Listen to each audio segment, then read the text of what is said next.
Kahit na mahirap, basta makatapos na ng pag-aaral. We will provide all the necessary assistance. Right now nga, inaantay na lang namin matapos yung ginagawa ng SOCO na identification ng bodies.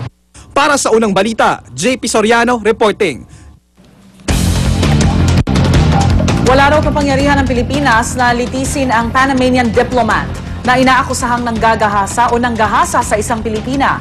Ayon mismo kay Justice Secretary Laila de Lima, may diplomatic immunity ang Panamanian na si Eric Shix, alinsunod sa Vienna Convention on Diplomatic Relations. Hindi rin daw maaaring pigilan ng Panamanian kung aalis na siya ng Pilipinas. Ayon kay de Lima, ang tanging pag-asa na lamang ng biktimang si Pamela ay kung i-waive ng Panama ang diplomatic immunity ni Shix. Dismayado man si Pamela sa mga pangyayari, hindi pa rin daw siya nawawala ng pag-asa.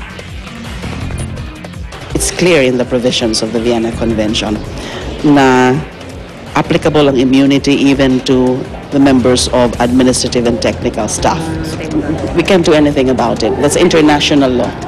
Very distressing news.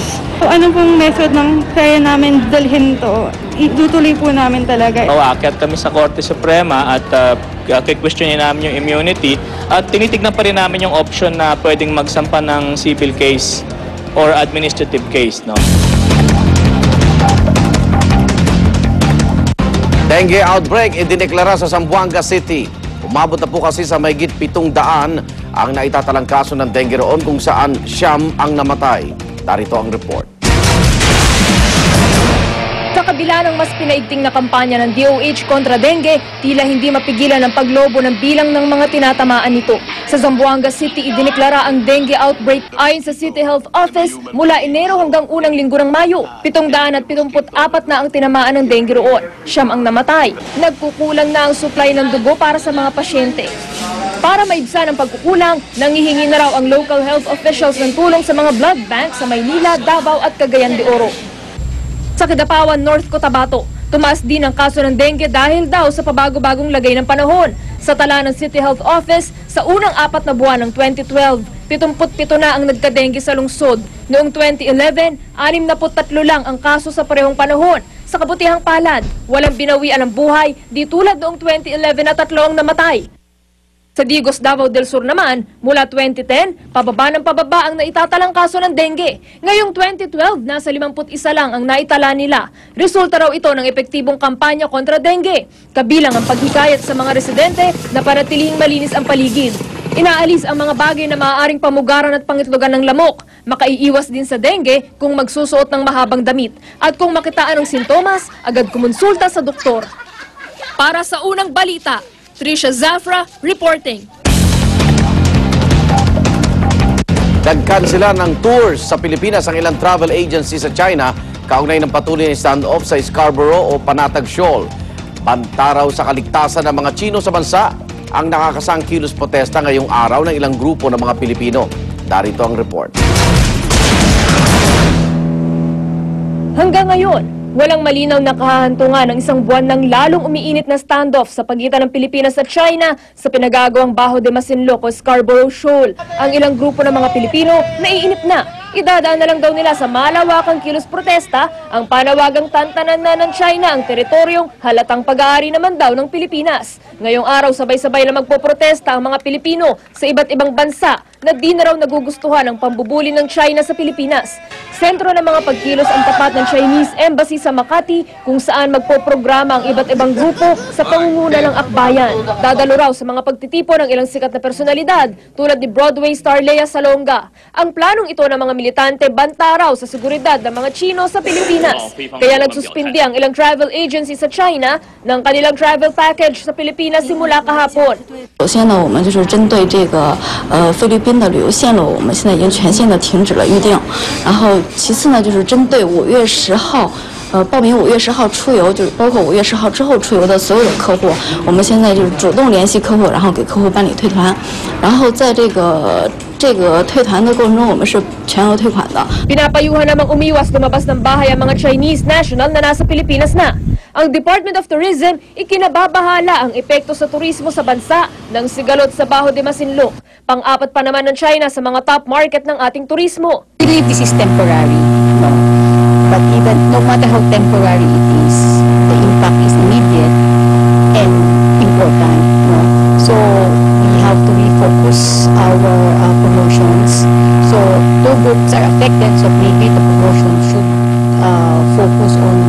what we call foreign individual travel.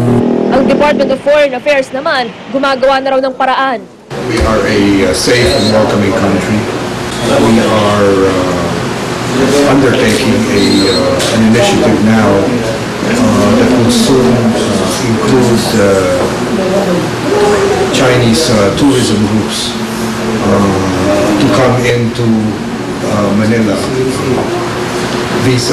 no visa being required. Ilang beses nang tinangka ng gobyerno ng Pilipinas na pakiusapan ng China na dalhin na ang usapin sa International Tribunal on the Law of the Sea.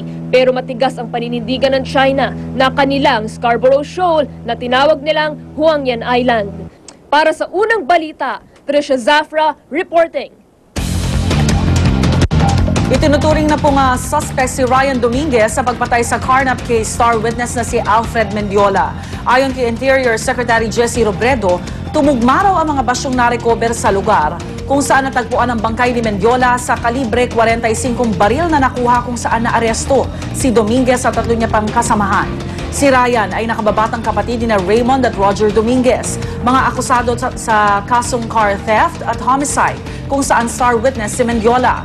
Wala pa naman daw natatanggap na kopya ng evidence report ang abogado ni Dominguez. Pero giit ng ina ng mga Dominguez, posible raw planted ang ebidensya laban kay Ryan.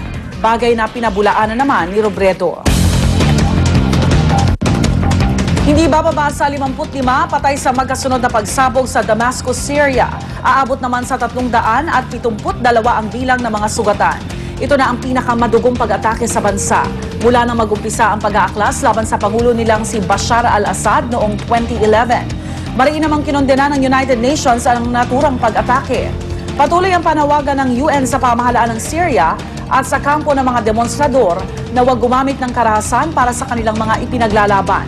Simula nitong Disyembre, itinaas ng ating Department of Foreign Affairs ang Alert Level 4 sa Syria. Sa ilalim nito, ipapatupad ang mandatory repatriation para sa mga Pilipino na nasa Syria.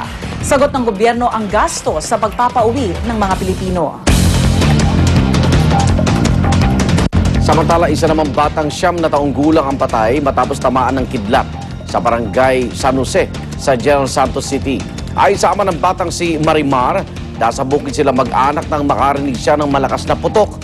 Bigla na lang daw bumagsak ang kanyang anak na sunog ang buhok at likuran. Naisugod pa sa ospital ang biktima pero idineklara na ring dead on arrival. Bukod kay Marimar, sugatan din matapos tamaan ng kidlat ang kanyang ina at 2 kapatid. 2 suspect sa panggagahasa arestado sa North Cotabato at 7 minero patay matapos umunong masuffocate sa loob ng isang tunnel sa Surigao City. Darito na Tiyata Probinsya, hatid ni Trisha Zafra. Labis ang pagdadalamhati ng pamilya ng 7 minerong nasawi sa loob ng isang tunnel sa Surigao City. Nasawi ang mga minero matapos umanong mawala ng hangin at mag-suffocate sa loob ng lagusan. Lumalabas sa investigasyon na 2 sa mga biktima ang pumasok sa tunnel para kumuha ng ilang kagamitan. Nang di na raw bumalik, 6 na iba pa ang sumunod para iligtas ang mga nauna. Sa mga pumasok, tanging isa lang ang nailigtas. Matagal na raw ipinagbabawal ang pagpasok sa loob ng nasabing tunnel. Pinaiimbestigahan na ng lokal na pamahalaan ang insidente. Arestado naman sa magkahiwalay na operasyon ang 2 suspect sa panggagahasa sa Pigcawayan, North Cotabato. Kinilala ang mga suspect na sina Ramon Cetera at Rosalino Espadilla, pawang mga residente ng Pigcawayan. Ang suspect na Cetera, wanted para sa 4 na kaso ng panggagahasa noon pang 2007. Habang si Espadilla naman, wanted dahil sa panggagahasa ng 7 taong gulang na batang babae. Kapwa itinanggi naman ng mga suspect ang mga paratang.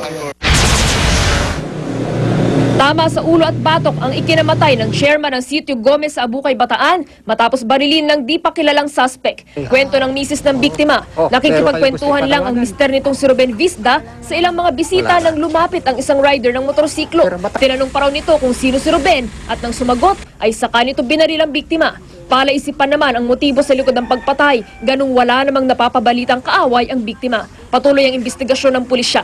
Para sa unang balita, Trisha Zafra reporting. Mga kapuso, bago po ang pagdiriwang ng Mother's Day sa linggo, tungayan natin ang kwento ng pagsasakripisyo ng ilang ina. Di nila alintana ang pagtatrabaho sa 10 oras ng gabi, maitaguyod lang ang kanilang pamilya. Narito ang report ni Salima Refran. Malalim na ang gabi, pero si Aling Edita walang tigil pa rin sa pagpasada ng kanyang pedicab. Siya lang ang nag-iisang babaeng pedicab driver sa pilahang ito sa Divisoria. Ang kanyang kita sa magdamag, iniipon niya para sa pag-uwi niya sa 4 pang nag-aaral na mga anak sa Pasig. Maswerte na kasi kung makakauwi siya kada 2 linggo. Panlalaki po itong hanap buhay. Hindi ko, pero kinakayanan ko po. Kinakayanan ko maghanap buhay po ng ganito. Para sa mga anak ko, para din makatulong po ako sa asawa ko. At sa Mother's Day sa linggo, wala mang pagdiriwang. Sapat na raw ang makasama niya ang kanyang mga anak. Masarap po pag sama-sama po yung pamilya. Habang mahimbing na natutulog naman ang marami, buong tiyagang gising at nagbabantay naman sa buong magdamag si SPO1 Jennifer Guzman ng MPD Women and Children's Protection Desk. Mga kaso laban sa mga babae at mga bata ang kanyang nire-respondihan gabi-gabi. Siyempre, mahirap sa akin kasi sa halip na katabi mo sila sa pagtulog, kailangan mo lang patulogin ng maaga kasi kailangan mo pumasok ng mag-duty sa opisina. Sa bawat kasong hinahawakan, nasa likod ng kanyang utak ang 3 maliliit na anak. Natatakot ako baka mamaya maging isa rin yung mga anak ko sa mangyari sa akin na hanat ng mga hinahawakan kong kaso. Kaya nga yung mga gumagawa ng krimen, kailangan talaga panagutan. Hindi na maulit at huwag na makabibiktima pa.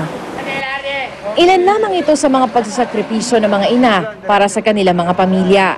Sa pagdiriwang natin ng araw ng mga ina sa linggo, suklian sana natin sila kahit kalahati man lang ng pagmamahal at pagmamalasakit na ibinibigay